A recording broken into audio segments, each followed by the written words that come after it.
Are you repeatedly drawn into relationships with people who are cold to you? Do you feel that even the people closest to you do not care or understand enough about you? Do you feel that you are at your core somehow defective, that no one who truly knows you could possibly love and accept you?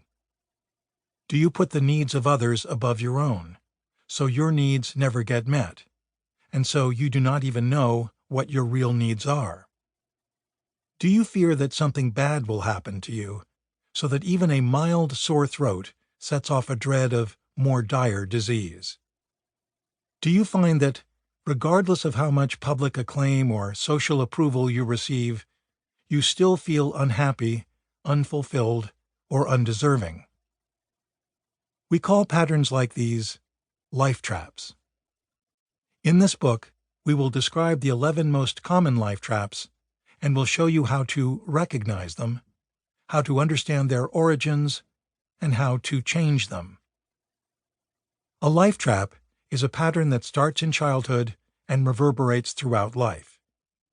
It began with something that was done to us by our families or by other children.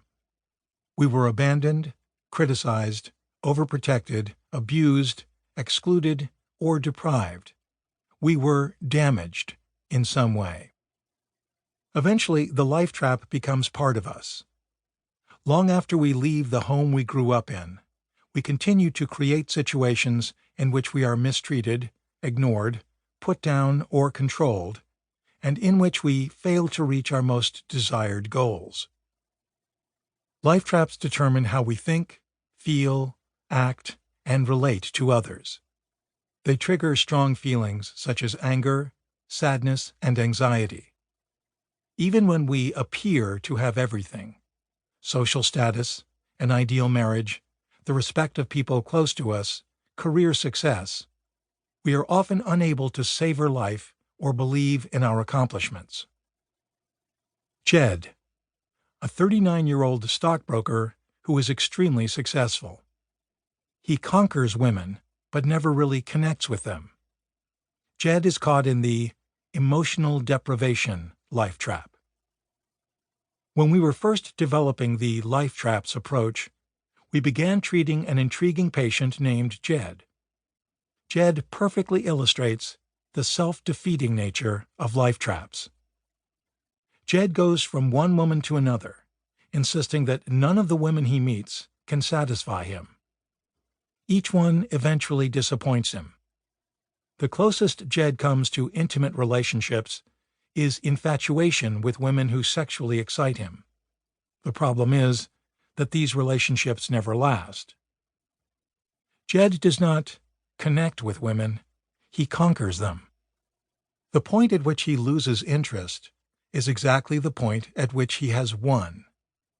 The woman has started to fall in love with him. Jed. It really turns me off when a woman is clingy. When she starts hanging all over me, especially in public, I just want to run. Jed struggles with loneliness. He feels empty and bored. There is an empty hole inside, and he restlessly searches for the woman who will fill him up. Jed believes he will never find this woman. He feels that he has always been alone and always will be alone. As a child, Jed felt this same aching loneliness. He never knew his father, and his mother was cold and unemotional. Neither one of them met his emotional needs.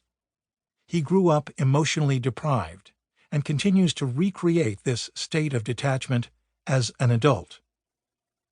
For years, Jed inadvertently repeated this pattern with therapists, drifting from one to another.